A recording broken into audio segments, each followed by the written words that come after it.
What's up, guys? Welcome to Daily Dose of Reddit. This is your host, Zach, and today's subreddit is r/IDoWorkHereLady. This story's called Long Live Rec Sports. I used to work as one of the several supervisors in my campus recreational facility some years ago. Back in 2000, there was a referendum that passed that expanded the facility into a multi-million-dollar state-of-the-art building that included an indoor track, climbing gym, indoor soccer gym, obstacle course, outdoor adventure programs, all sorts of incredible cardio equipment, among other amenities. So amazing the transformation was that our binder of applicants must have grown tenfold. Everyone wanted to work there. Before the expansion, we always had a constant issue with people not bringing their college IDs. And since it's considered a private facility, only students, staff, and alumni may use it, it was a hassle to pull up their information with the old system we had, but it was still manageable. Now that we were increasing the number of daily users, it was decided that absolutely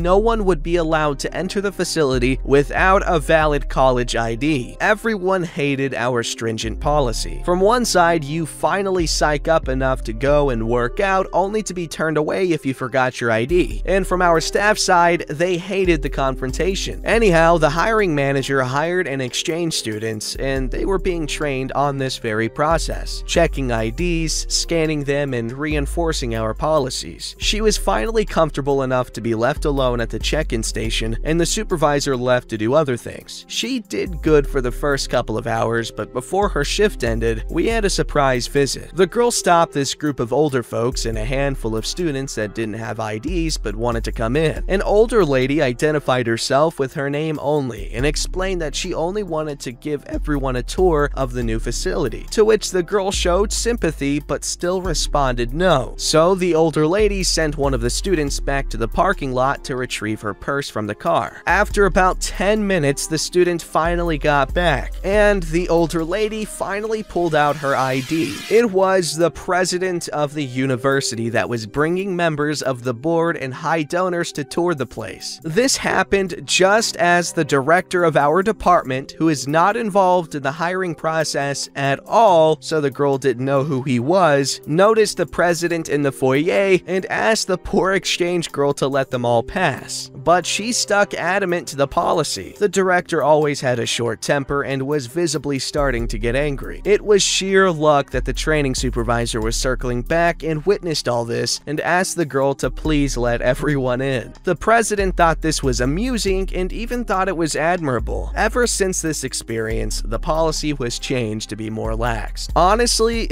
no one did anything wrong, and I don't see the problem with making everyone bring their ID. It's not that hard to do. Like, if you're allowed to go there, you have an ID, so I don't understand how hard it is to make sure you bring it with you, especially if you know you're gonna get turned away. Oh my god, I don't understand how anyone is at fault here, besides the people trying to go in without an ID. But anyway, OP's coworker, good job. Like, you stuck to your guns. This story's called I'm Telling Your Manager You're Stealing Boxes. This just happened as I was leaving work tonight. Some background. I work in the copy center in the local edition of a major national office supply retail chain. I don't have a car. I'm 38 and just got my learner's permit in June, realized I need my own wheels during the pandemic, and normally either walk the mile home or try to get a ride with a coworker, as most have to go past my place to get home anyway. And I always ask and never assume. My store manager and general manager is currently in the process of moving, and tonight we were leaving at the same time and I asked him for a ride home. He said it was fine and asked me to help him load some empty boxes we had saved into his pickup and to help with the move. So 6 p.m. rolls around, I clock out, put away my radio, put on my coat, and grab a cart and head to the office and start loading the boxes into it. Enter self-important Karen. What are you doing? Helping my coworker with these boxes. Mind you, my coat is open and my uniform shirt and name tag are still visible. That's stealing! You shouldn't steal boxes from another company. Background. We're literally the only store that wears red shirts for a good 30-minute drive in any direction. Our plaza also plays home to a national grocery store with a Hawaiian shirt fetish, a salon, and 3 women's clothing stores. There used to be a men's suit store, but it closed due to the pandemic. back. I just scoff and say, whatever, and start wheeling the cart to the front. Self-important Karen follows me, and as I get to the door, general manager and the closing manager are walking up from the other side of the store, talking about general manager's upcoming move. I look to the closing cashier and cheerfully say, "See you Monday, Joe."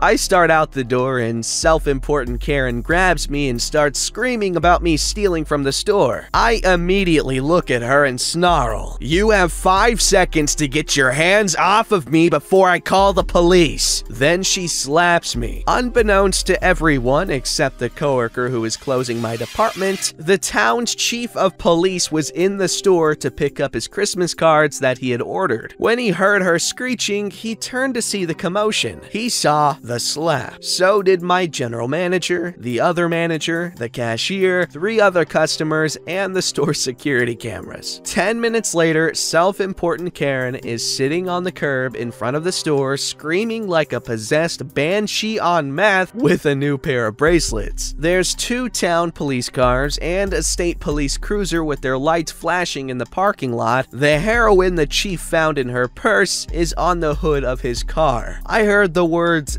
distribution weight. I'm giving the chief my info, and general manager is telling him to take my statement tomorrow when I am back on the clock. I am now waiting for my dinner to arrive from the local pizza joint and Cyberpunk 2077 to finish installing on my PC. Honey! Just finished giving my statement to the police. She's been charged with assault, possession with intent to distribute, driving on a suspended license, her car was in the lot, and hers were the only fingerprints found inside, and also had a warrant out for failing to meet with her probation officer. Enjoying Cyberpunk 2077 so far, and my dinner of a steak bomb, a cheesesteak with peppers, mushrooms, onions, and salami, it's a thing here in New England, and fries was excellent. It sounds like a lot going on in that sandwich, but holy cow, I want it. But dang, the dominoes that had to fall for Karen to get busted that night. She just couldn't keep her freaking stupidity to herself, man.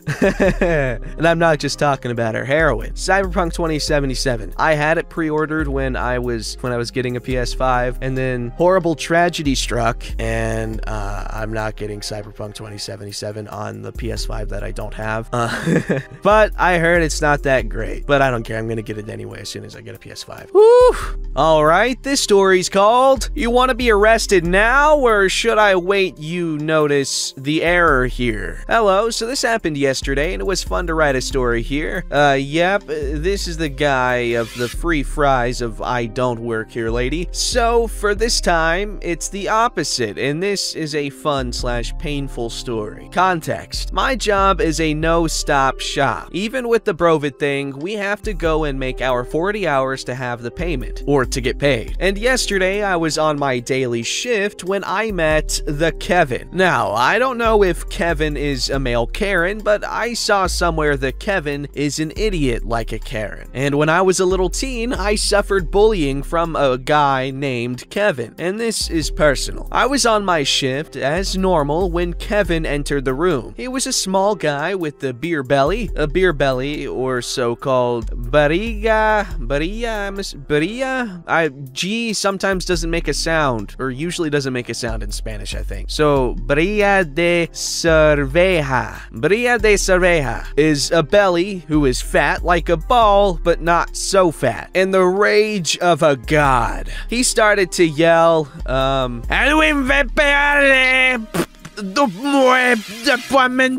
don't know what the hell that says. Someone will take my friggin' testimony! So, I was about to ignore the guy and fill my bottle with water when he saw me, and this friendly conversation happened. Is this Spanish or Portuguese? Oh man, I look stupid right now, don't I? Hey, is nobody working right now? Sorry, but I don't think you're in the right place. For those who don't know, the federal police here don't take testimony for small cases like theft or something. We work work on the interest of the union, things like corrupt politicians and big fish and drug trafficking. We don't work like the military police. Here we have three types of officers. The civil officer, who investigates cases of murder and types like that. The military, who take care of small trafficking of drugs, robbery, and, if needed, combat with firearms. And then there's the federal police, for which I work. Dude, who are you to say to me if I'm in the wrong or the right place? A police officer? Like, what the hell would I be doing here? The Kevin got mad. I really think he just can't believe a young guy, I'm just 25 years old, was working in such a place like that. I mean, the salary is $11,000 a month. We arrest important people like an ex-president, a congressperson, and the way you get in is super hard. Since I was 16, I studied and studied to be here, and I failed 3 times before I got in as an agent. And the guy, by the way he talked, Brazil has this thing. The way you talk, you tell so much about your creation and lifestyle. He was a big guy. Later I find out he was a medic. You're a brat! You're not old enough to work here! I'm starting to get annoyed. Sir, first of all, the age to be here is 18 years old. Second, I studied really hard to be here today. And third, this is not the military police. If you have a complaint to do, go to the DP on insert street name here. What? You don't work here! Stop lying to me, you piece of trash! And go away before I call a real officer! And here I just lost it. Okay, now listen, you douchebag mother lover. You get your fat ass out of this police station, or I will arrest you for disrespecting the authority here and now. Kevin got mad, like crazy as hell. He grabs a bottle of water and hit my head with that. Now, before you go asking, it was a metal bottle. Not too heavy, but it still hurt. My first thought was, I'm gonna kill this guy. But then I remembered what my girlfriend taught me. Take deep breaths and try to stay calm, and that was what I did. But not before I scream,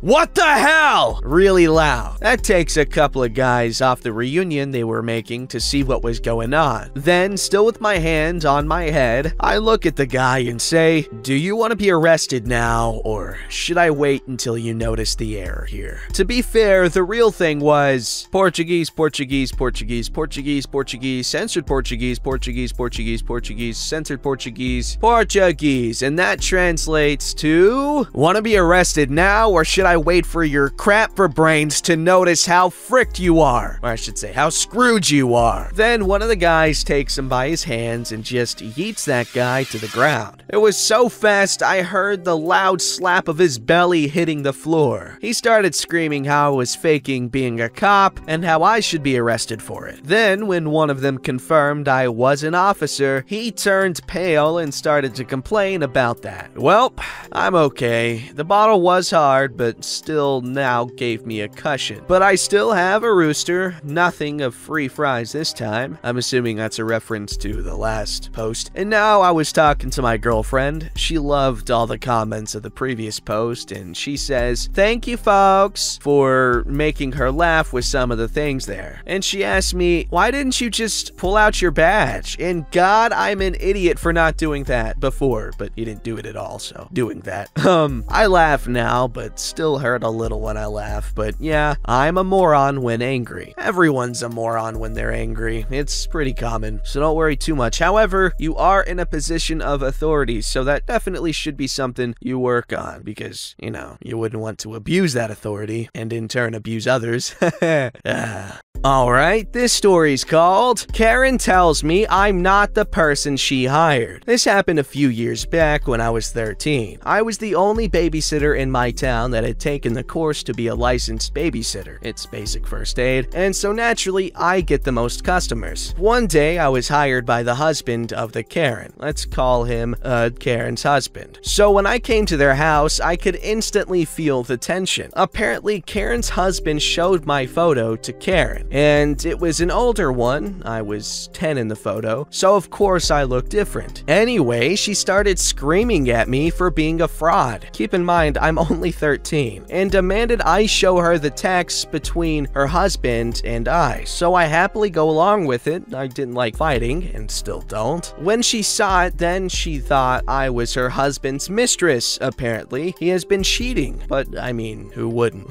Oh jeez. When I tell her my age, she doesn't believe me. I did look old for my age. I was 5'7" and looked older, but I can see why. Our text didn't talk about a kid or babysitting, just a time and place. Anyway, I then leave their house to call my dad because I was scared and about to cry. When my dad gets there, the Karen shuts up and is scared. My dad is a big guy, 6'5" and has a scary aura. My dad explained the situation to her, but she called the cops. I don't know why either. When the cops showed up, she plays the victim like she didn't cause this. My dad took my side and so did the husband. The police quickly realized what happened and gave her a warning. But because the Karen called her husband a child predator, an investigation had to be done. To make a long story short, they are no longer together. Karen can only see her kids with the supervisor, and I still babysit for him. She was also allegedly abusive and tried to get her husband in jail more than once. Also, sorry for the grammar, English isn't my first language. Jeez, she needs to see a freaking therapist or something. Get her in rehab. Something's going on, man. Alright, this story's called Too Short to Be Taken Seriously. My entire early life. Junior high, elementary school, first bit of high school maybe, I don't know. When I was 12 to 13 or so, I decided to be a volunteer at a school event with one of my friends who is 2 weeks older than me and quite a lot taller. I don't quite remember what the event was or what we were doing, but I do remember that a lady came up to our booth and I tried to help her. She responded, "Maybe someone a little bit older should do that," and then proceeded to talk to my friend instead. I didn't know how to respond because my friend was technically a little bit older than I, but not by much. My friend helped the lady and I complained to my parents later. That's funny as hell. You just sat there. I can't imagine the look on your face. You're just like, I mean, oh, that's hilarious, man. Don't forget to like, subscribe, and hit that bell to never miss an episode.